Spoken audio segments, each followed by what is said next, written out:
And so it was when King Hezekiah heard it that he tore his clothes, covered himself with sackcloth, and went into the house of the Lord.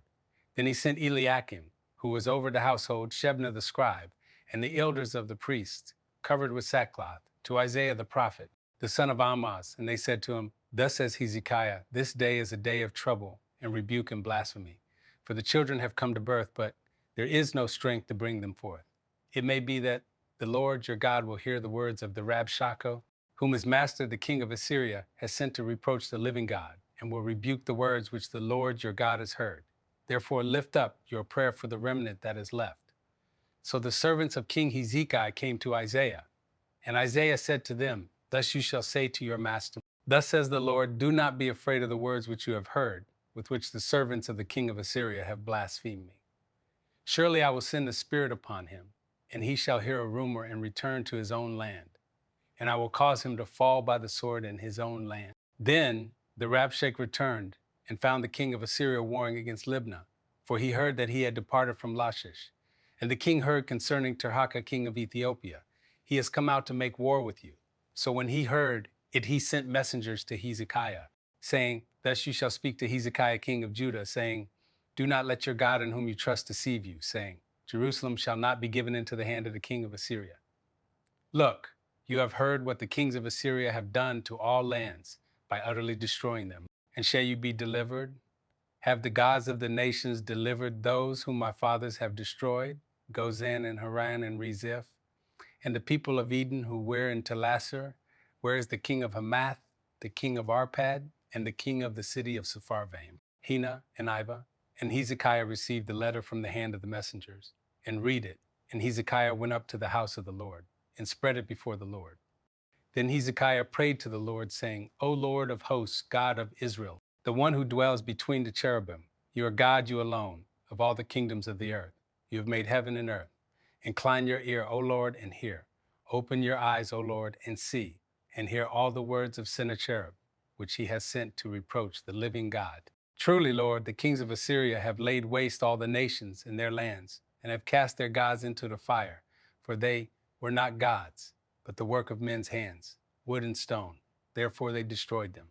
Now therefore, O Lord our God, save us from his hand, that all the kingdoms of the earth may know that you are the Lord, you alone. Then Isaiah the son of Amoz sent to Hezekiah, saying, Thus says the Lord God of Israel, because you have prayed to me against Sennacherib king of Assyria. This is the word which the Lord has spoken concerning him. The virgin, the daughter of Zion, has despised you, laughed you to scorn. The daughter of Jerusalem has shaken her head behind your back. Whom have you reproached and blasphemed? Against whom have you raised your voice and lifted up your eyes on high? Against the Holy One of Israel. By your servants you have reproached the Lord, and said, By the multitude of my chariots I have come up to the height of the mountains, to the limits of Lebanon. I will cut down its tall cedars and its choice cypress trees. I will enter its farthest height to its fruitful forest. I have dug and drunk water, and with the soles of my feet I have dried up all the brooks of defense. Did you not hear long ago how I made it from ancient times that I formed it? Now I have brought it to pass, that you should be for crushing fortified cities into heaps of ruins.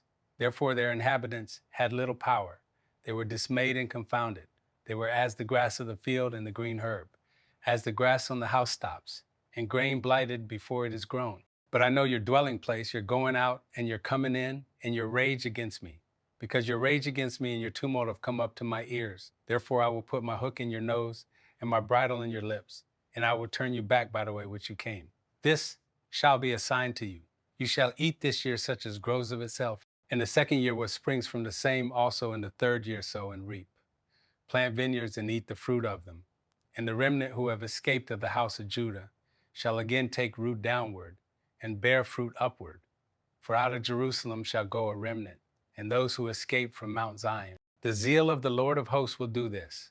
Therefore thus says the Lord concerning the king of Assyria, he shall not come into this city, nor shoot an arrow there, nor come before it with shield, nor build a siege mound against it. By the way that he came, by the same shall he return, and he shall not come into this city, says the Lord, for I will defend this city to save it for my own sake and for my servant David's sake. Then the angel of the Lord went out and killed in the camp of the Assyrians 185,000. And when people arose early in the morning, there were the corpses, all dead. So Sennacherib, king of Assyria, departed and went away, returned home, and remained at Nineveh. Now it came to pass, as he was worshiping in the house of Nisroch his god, that his sons Adramelech and Sharezer struck him down with the sword, and they escaped into the land of Ararat. Then Esarhaddon, his son, reigned in his place.